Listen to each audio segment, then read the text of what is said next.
सच्चाई यह है कि यदि आज हमारा शोषण हो रहा है, यदि आज हमारे स्कूलों में हमारे बच्चों को भगाया जा रहा है, यदि आज हमें घोड़ी से उतारा जा रहा है, तो इसके जिम्मेदार कोई और नहीं है।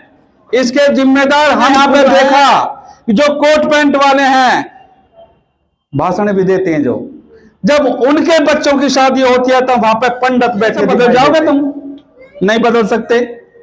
कितने भी बाबा साहब को मान लो, कितने भी कुछ, किसी कृष्ण भगवान कितने पढ़े लिखे, चुप। मगर तुम्हारे परिवार के या कोई राजनीतिक या कोई समाज के लिए या धर्म के लिए उन्होंने किसी भी भगवान ने यदि हमारे समाज के लिए डॉक्टर भीमराव अंबेडकर यदि नहीं होते तो हम नहीं पढ़ते ना तुम। यदि आप अपने परिवार का भला कर सकते हो, यदि गुलामी से छुटकारा पाना चाहते हो, तो सबसे पहले जो आपके घर में इन मनुवादी लोगों ने भगवान बनाकर बैठा रखे हैं, जिनका डर तुम्हारे दिमाग में और दिल में बैठा रखा है, यदि तुम्हें वास्तव में अपने परिवार का डेवलपमेंट करना है तो आज ही घर में जाकर उन्हें निकाल कर अपने घर के चौखट पर रख देना और कह देना कि जिसके हैं वो लेना। अपने भंडारे में जो है ना हलवाई भी नहीं बना सकते और तुम उनके मंदिरों में घंटा बजा रहे हो। अपनी तुम्हारी जो दयनीय स्थिति है उसके जिम्मेदार खुद हो। महापुरुषों को नमन करते हुए बामसेब के संस्थापक मान्यवर काशीराम साहब और उनके साथी दीना भामा जी को, वाल्मीकि जो थे उनको नमन करते हुए, और यहाँ पर उपस्थित मंच पर सभी सम्मानित वक्तागण और मेरे सामने जितने भी बैठे मेरे माता बहनों, प्यारे बच्चों, आप इतना अच्छा प्रोग्राम कर रहे हैं, देख रहे हैं। तो ये जो बामसेब लिखा हुआ है, कौन कौन जानते हैं इसके बारे में? हाथ उठाना। बाकी किसी को नहीं पता बामसेब की। दूसरी बात, आप ये बताओ कि बाबा साहब की जयंती कितने दिन से मना रहे हैं? लगभग आइडिया 10 साल मना रहे हो ना? 10 साल से। भगवान बुद्ध को जानते हो? कौन कौन जानते हैं? हाथ उठाना। कौन कौन जानते हैं भगवान बुद्ध के बारे में? बहुत बहुत धन्यवाद। बाबा साहब के बारे में कौन कौन जानते हैं? बताओ। बहुत ही बढ़िया, बहुत ही बढ़िया। अच्छा, बाबा साहब ने यह कहा कि आप मनुवाद को त्याग दो। भाई किस किस ने त्यागा? जरा हाथ उठाइयो भाई। अब तो इतने सारे हाथ उठ रहे थे, बाकी कहां गए भाई? 2 मिनट रुक जाओ भाई साहब, मेरे पास भी मुझे 2 मिनट का टाइम दिया, वो भी कहने के बाद में। साथियों, जो सच्चाई है ना वो बोलना चाह रहा हूं। सच्चाई यह है कि यदि आज हमारा शोषण हो रहा है, यदि आज हमारे स्कूलों में हमारे बच्चों को भगाया जा रहा है, यदि आज हमें घोड़ी से उतारा जा रहा है, तो इसके जिम्मेदार कोई और नहीं है। इसके जिम्मेदार हम खुद हैं। मेरा गांव सोलन है। जब मैं पढ़ता था तो मेरे भाई डेवलपमेंट ऑफिसर यहीं पे रहते, उन्होंने बताया बाबा साहब के बारे में। जब हमने पढ़ा तो हमने देखा वास्तव में बाबा साहब महान है।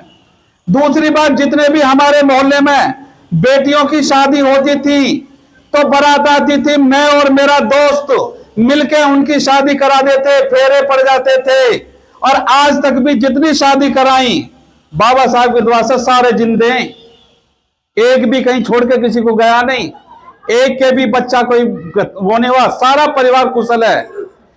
और जब मैं यहां पे आया राजेंद्र नगर में, जब मैंने देखा यहाँ पे बिजनेसमैन है, नौकरी वाले हैं, कोट पैंट वाले हैं, जो वो गरीब आदमी जिनके अंदर डर नहीं था, किसी मनवाद का, किसी पंडित की जरूरत नहीं थी, अपने बच्चों की शादी हम जैसे इनसे करा रहे थे, खुश थे। जब मैंने यहां पे देखा जो कोट पैंट वाले हैं, भाषण भी देते हैं, जो जब उनके बच्चों की शादी होती है तो वहां पे पंडित बैठे दिखाई देते हैं। उनके घर चले जाओ तो उनकी पत्नियां मंदिरों में चली जाती हैं, उनके घर में कीर्तन हो रही है, कीर्तन हो रही है। साथियों, भाई ऐसा बदल जाओगे तुम? नहीं बदल सकते। कितने भी बाबा साहब को मान लो, कितने भी कुछ किसी को भी मान लो। जब मेरी शादी हुई, मेरी पत्नी आई, मेरी ससुराल में पूजा पाठ बिल्कुल पूरी तरह। मेरी घरवाली आई, मैंने उससे कहा कि देखो भाई, मैं भी पढ़ा लिखा, पोस्ट ग्रेजुएट, तुम भी पढ़ी लिखी हो, पोस्ट ग्रेजुएट। मेरे यहां बाबा साहब को मानते हैं, भगवान बुद्ध को मानते हैं, और मेरी मां जिसने मुझे पढ़ाया, उससे बड़ा भगवान मेरे घर में कोई नहीं है। चाहो तो किसी की पूजा करने की जरूरत नहीं है, सिर्फ इनको मान लो। मैंने अपनी घरवाली को समझाया, बोली ठीक है जी जैसा तुम कह रहे हो। साथियों, कृष्ण भगवान का जन्मदिन आगा, ये सच्चाई बता रहा हूं मैं। कृष्ण भगवान का जन्मदिन आगा, जहां पे हमारी पड़ोस में थे गुर्जर समाज से, बाबूजी सुनो, कोई फायदा नहीं है इतनी देर यहां पर करने का, यदि कहे तो मैं बंद हो सकता हूं। सुन रहे हो ना? तो या भूख लग रही हो तो साथियों, जब मेरी घरवाली आई, मैंने उससे कहा कि भाई कोई पूजा करने की जरूरत नहीं है। मेरी पड़ोस में रहने वाली है गुर्जर समाज की, मैं ज्यादा किसी पर राजनीतिक वो जातिगत कटाक्ष नहीं कर रहा, किसी में भी हो सकते हैं। उसने मेरी घरवाली को समझाया, हे पहला पहला तो भगवान का व्रत है, तो उसे भी ना करने की। और साथियों, मुझसे आके कहने लगी, देखो जी वो कह रही पहला पहला तो व्रत है और तुम करन दो। मैं बोला कैसी बात कर दी? मैं बोला भाई यार, मेरी तो ना जाति का, ना बिरादरी का, ना परिवार का, ना पढ़ा लिखा हो या खुद की, लेकिन जो है ना बोले ठीक है जी। भैया अगले दिन फिर मुझसे लड़ने लगी कि ना जी व्रत तो रखूंगी। मैंने क्यों रखा है कि भाई मेरा भी जो है ना वो करवा दे, इंट्रोडक्शन कौन है, तेरे परिवार का है भाई। तू कितने पढ़ी लिखी? ग्रेजुएशन। मैं कृष्ण भगवान कितने पढ़े लिखे? चुप। मगर तुम्हारे परिवार के या कोई राजनीतिक या कोई समाज के लिए या धर्म के लिए उन्होंने किसी भी भगवान ने यदि हमारे समाज के लिए कुछ करा हो तो बता दो।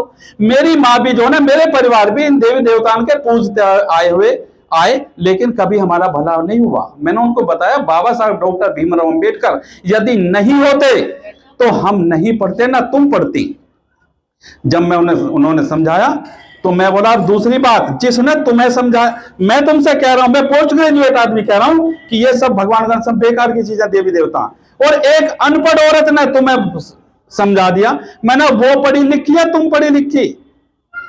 साथियों, मैंने अपनी घरवाली को समझाया और आज तक भी वो बिल्कुल किसी को नहीं मानती। मेरे बच्चे, मेरा बेटा जब हाई स्कूल में पढ़ता था तो एक स्कूल में उससे पूछा बच्चों ने कि कनिष्क वर्मा तुम्हारी कौन सी कास्ट है? उसने आके मुझसे क्या लगा, डैडी वो मुझे कास्ट पूछ रहे हैं। मैं बोला बेटे जाके उससे बोलना, हमारा धर्म हिंद बौद्ध धर्म है और बौद्ध धर्म में कोई कास्ट नहीं होती, ये कास्ट जानवरों की तुम्हारे धर्म में होती है। मैंने अपने बच्चों को पढ़ाया, मैंने अपने बच्चों को समझाया, और मैं गर्व के साथ कहता हूं कि जो है मेरी बहन, मेरी पत्नी, मेरे बच्चे आज इन मनुवाद से दूर हैं। जब तक हम मनुवाद को मानते रहेंगे, कोई भी हमारा जो है ना भला नहीं कर सकता। बाबा साहब को हम कितने भी मान लो, कितने भी यहाँ के भाषण दे लो, जब तक हमारे घर में ये काली पीली सफेद दुर्गा वाली जिनकी हैं वो जब तक रहेंगी, जब तक हमारा साथियों भला नहीं हो सकता। यदि आप अपने परिवार का भला कर सकते हो, यदि गुलामी से छुटकारा पाना चाहते हो, तो सबसे पहले जो आपके घर में इन मनुवादी लोगों ने भगवान बनाकर बैठा रखे हैं, जिनका डर तुम्हारे दिमाग में और दिल में बैठा रखा है, यदि तुम्हें वास्तव में अपने परिवार का डेवलपमेंट करना है तो आज ही घर में जाकर उन्हें निकालकर अपने घर के चौखट पर रख देना और कह देना कि जिसके हैं वो ले जाओ। दूसरी बात और एक बार बताना चाहूं, बोलने से पहले मुझे कह दिया था राजनीति में मत ना बोलना। बाबा साहब पूरी जिंदगी लड़ाई राजनीति के लिए करते गए। वोट के राजनीति, दो वोट के अधिकार के लिए बाबा साहब लड़ाई लड़ते रहे ताकि हम राजनीति में आए।